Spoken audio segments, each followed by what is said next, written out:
ẹ káàsán gbogbo lé o citizen wà ló ń kí yín báyìí ẹ jọ̀ọ́ ẹ̀yin tẹ́ bá fẹ́ ra t-shirt ẹ ké sí wa o à ń retí kọ́ yín o àwọn kan ti ń rà ó dẹ̀ dáka ó máa dáka tètè máa gẹ̀tẹ̀ òtún kojú ọjọ́ bíi mélòó kan sìn kí àwọn ọmọ akọ́tọ̀ lọ gbá football ní Johannesburg ní South Africa ẹ jọ̀ọ́ t-shirt ṣe láìkẹ́ ẹni kó bá mu ẹni kó ó sunwọ̀n á ní mi báyìí ó wà ń bí ẹ jẹ́ kí mo fi hàn yín náà ni ó wà ń bí iṣẹ́ rí mo dání ó wà ń bí ẹ jẹ́ ẹ bá wa dọ́ ẹ dá sí o ẹ má bínú ṣe rí òun nìyẹn ó wà ń bí ṣe ń rí ẹ jẹ́ ẹ bá make sure pé ẹ dá sí ẹ má dà kẹ́ kàn sí wa lórí +44 79 582 606 ẹ jẹ́ kí n mọ̀ gbé kíní yẹn sí ìbáṣọ kẹ́lẹ́ rí fúnra yín because bí tá a lọ sìn à nídìí pé a fẹ́ dúró fẹ́yàn kankan mọ́ pé kíní kan gbogbo yẹn ti kọjá àwa fẹ́ máa lọ ni ṣọ́ọ̀ mi yẹn àwa fẹ́ máa lọ so ṣe báyìí náà so mo kàn máa fi sí ìbáyìí so ẹ rí ń bẹ̀ yẹn so now n tí mo fẹ́ kẹ́ ṣe fún wa jùlọ ń bẹ̀ ni pé ẹ pè wọlé sórí +44 text wa lórí +44 79 582 606 so I can exercise yín now mo fẹ́ lè hàn yín ṣé rí gbogbo àwọn ara wọn ọ̀jẹ̀lú tá a bá sọ pé àwọn tẹ́ ń pè lórí ọ̀jẹ̀lú ni wọ́n àwọn kan máa ní à ń parọ́ ni kíní kọ̀ọ̀kan mo fẹ́ kẹ́ gbọ́ ọ̀rọ̀ yìí o mo fẹ́ kẹ́ gbọ́ ọ̀rọ̀ yìí Ọ̀ṣun state eléyìí ti gbé ń ṣẹlẹ̀ o Adeleke olóhùn náà fẹ́ ṣe gómìnà nínú ìdìbò 2023 ẹ jọ̀ọ́ àtúntẹnumọ́ lẹ́ẹ̀kan sí o ẹ má jẹ́ kí ìdìbò 2023 wáyé o ìdìbò pé kán kó wa sí oko ẹrú pátápátá ní ìdìbò yẹn já sórí ẹ o ẹ jẹ́ kí gbogbo wa ká tètè ya pariwo fáwọn èèyàn wa o ogun ti wọ̀lú ọ̀rọ̀ pé ìdìbò yẹn wọ́n fi ń bò wá lójú ni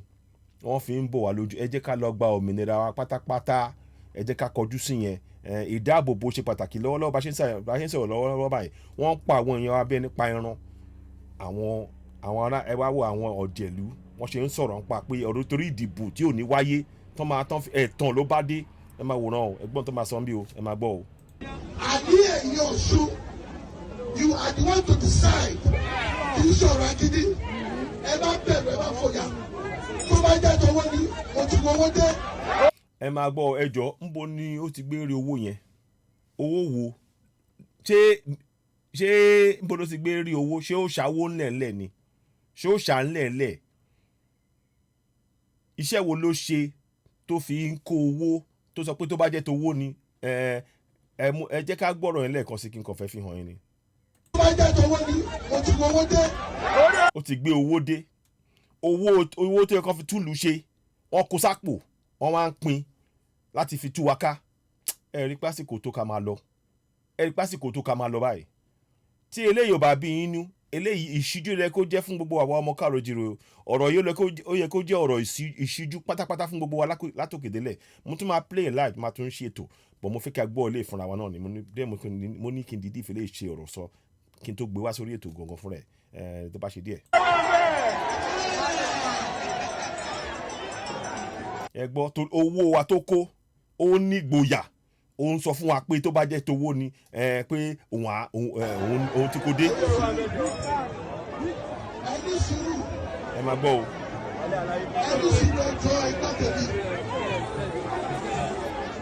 wọ́n tọrọ lóru. ìwà ìṣe náírà ìṣe náírà nìkan. dọ́là pound euro. fire for fire ní lọ́bẹ̀. ṣé ń gbọ́ ọ ní kì í wá ṣe náírà nìkan dollars pounds euros wọ́n wá ní fire for fire ẹni pẹ́ tọ̀nà kó yín sí owó tó yẹ kó fi tún ìlú yín ṣe wọ́n kó sápò wọ́n á máa pín díẹ̀ fún yín ẹ̀ máa lẹ́ ń dìbò ẹ̀ ń ṣe ìdìbò ìyàwó ìyàlẹ̀ ń dìbò lórí ẹ̀ ẹ jẹ́ ká máa lọ ẹ jẹ́ ká bára wa sòtọ́ ọ̀rọ̀ ìyà àwọn ará bíi wọ́n fi ìyà jẹ wá ni owó tó yẹ kó wá fi túlù ṣe wọ́n kó sápò òun rèé ó yẹ kó ẹ̀wọ̀n ló yẹ ká wá ara ibi ọ̀rọ̀kùnrin ọ̀jẹ̀lú yìí ẹ̀wọ̀n ló yẹ kó wà àmọ́ wọn ò ní gbèsè wọn torí ara wọn ní ara ta ṣe fẹ́ máa lọ òun là àpẹẹrẹ rèé o.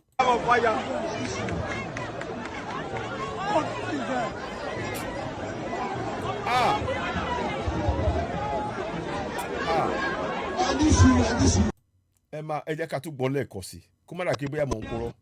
àní ẹ̀yin Ọ̀ṣun you are the one to decide kì í sọ̀rọ̀ agídí ẹ bá bẹ̀rù ẹ bá fòyà tó bá jẹ́ tọwọ́ ni mo ti wọ owó dé. àwọn kan tún sọ orí ẹ̀ wá ń bẹ wọ́n tún pariwo owó yín tó kó sápò inú kí ló máa ń ṣe àwọn ọmọ Káàárọ̀ Oòjíire gangan náà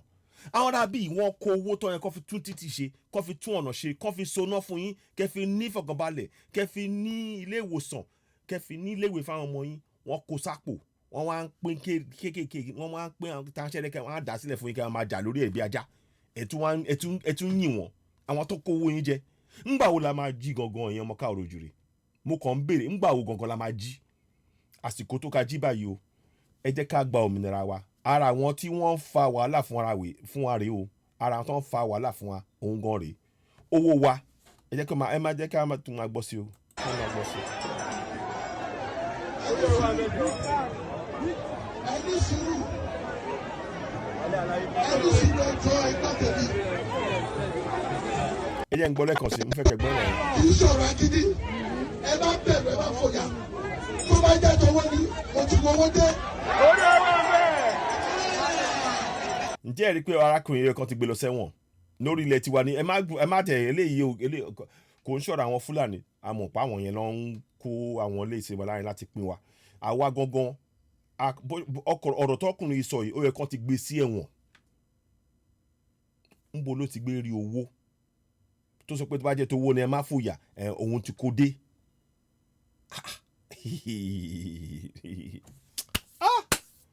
pálapàla eléyìí o ìwọ̀sí gbà lọ́ fi ń lọ̀ wáyìí làwọn ọ̀jẹ̀lú wa wọ́n fi ń lọ̀ wáyìí àsìkò tó ga jí àbí abẹ́ẹ̀ rí bẹ́ẹ̀ àbáwò lè ṣe rọ́rọ̀ yìí sí.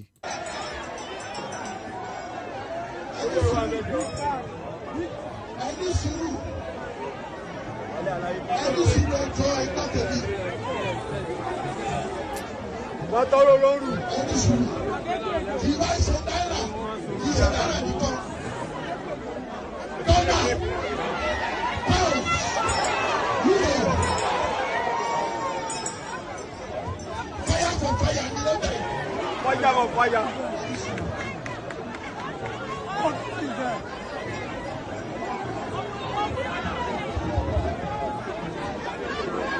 ẹni sùúrù ẹni sùúrù àní ẹ̀yin Ọ̀ṣun. ṣé ń gbọ́. You are the one to decide. Kì í sọ̀rọ̀ agídí. Ẹ bá bẹ̀rù ẹ bá fòyà. Tó bá jẹ́ tọwọ́ ni mo ti wọ owó dé. wọ́n ti wá owó dé wọ́n ti kó dé fún yín owó yín tó yẹ kán fi tún ná ṣe kán fi tún títì ṣe kán fi so omi fún yín kẹ́ fi ní ilé ìwòsàn ní gbogbo ìpínlẹ̀ kọ̀ọ̀kan ṣoṣo báyìí pátápátá